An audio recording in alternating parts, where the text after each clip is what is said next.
గౌరవనీయులైన standing committee మెంబర్స్కి, మా కార్పొరేటర్స్కి, అలాగే మీడియా మిత్రులందరికీ నమస్కారం. మొన్న జూలై 17 రాత్రి 10వ వార్డులో యూనిస్ భాషా ఆఫీస్ మీద కొందరు మహబూబ్ ఖాన్ ఇంకా 10-15 మంది వ్యక్తులు యూనిస్ భాషా ఆఫీస్ మీద దాడి చేయడం జరిగింది.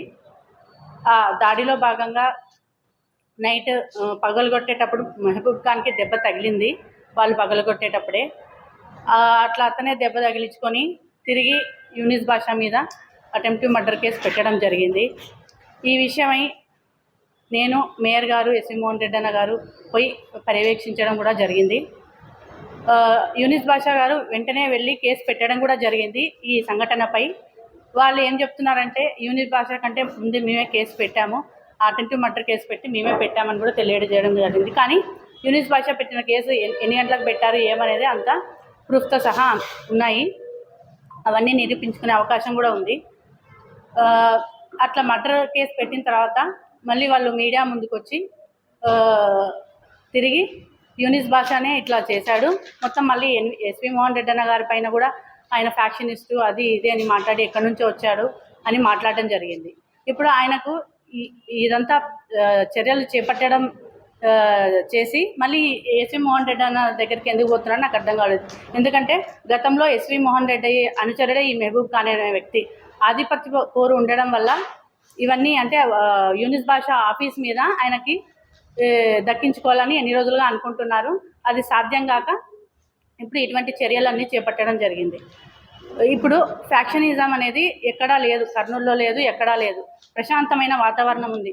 ఇప్పుడు వీళ్ళ ప్రభుత్వం టీడీపీ ప్రభుత్వం వచ్చిన తర్వాతనే ఇప్పుడు కొత్తగా గొడవలు, కేసులు, ఫ్యాక్షనిజం అనేది ఇప్పుడే వాళ్ళు లేవనెత్తడం జరుగుతుంది. ఎందుకంటే వాళ్ళే అన్ని చేసి తిరిగి మళ్ళా కేసులు మా మీద పెట్టడం జరుగుతుంది. ఇటువంటివన్నీ సాంప్రదాయాల్ని ప్రోత్సహిస్తుంది కేవలం టీడీపీ ప్రభుత్వం మాత్రమే. పోలీస్ శాఖ వారికి ఒకటే కోరుతున్నా, నిజానిజాలేవో తెలుసుకొని, అంటే అసలు ఫేక్ కేసు ఎవరు పెడుతున్నారో, అసలైన కేసు ఎవరు పెడుతున్నారో, అసలు ఏం జరిగిందో కరెక్ట్గా కనుక్కొని వాళ్ళ మీద ఖచ్చితమైన చర్యలు తీసుకోవాలని కూడా కోరుకుంటున్నాను ఈ మీడియా ద్వారా. అలాగే ఆ సంఘటన ఏమి జరిగిందో అనేది మాట్లాడకుండా వీళ్ళు ఫ్యాక్షనిజం చేస్తున్నారు, అక్కడి నుంచి వచ్చారు, ఇక్కడి నుంచి వచ్చారు అని మాట్లాడడం అప్రస్తుతం. ఎందుకంటే ఏం జరిగిందని ఒక ఆడపడుచు కూడా ఉంది, ఆమె మీద కూడా ఈడ్చి పడేసినారని చెప్తున్నారు. కానీ అవన్నీ ఏం జరగలేదు. క్లియర్గా సీసీ ఫుటేజ్ కూడా ఉంది. అవన్నీ పోలీస్ వారు తెలుసుకొని చూసి ఎవరికి శిక్ష పడాలో, ఎవరు నిందితులో, ఎవరు మంచివారో తెలుసుకొని పోలీస్ శాఖ వారు ప్రజలకు న్యాయం చేయవలసిందిగా కోరుతున్నాను. అలాగే ఇటువంటి దాడులు జరుగుతుంటే ప్రజలు నిజంగా భయాందోళనలకు గురవుతున్నారు. అక్కడ అంతా వ్యాపారస్తులు, పాత బస్టాండ్ ఏరియా అంతా చిన్న చిన్న వ్యాపారాలు చేసుకునేవారు. ఇటువంటి చర్యల ద్వారా నిజంగా భయభ్రాంతులకు గురవుతున్నారు. పోలీస్ వారు ప్రజలకు ధైర్యం చెప్పి ఇటువంటివి జరగకుండా తప్పుడు కేసు పెట్టే వాళ్ళని ప్రోత్సహించకుండా నిజానిజాలు నిగ్గు తెల్చాలని ఈ సందర్భంగా తెలియజేస్తున్నాను.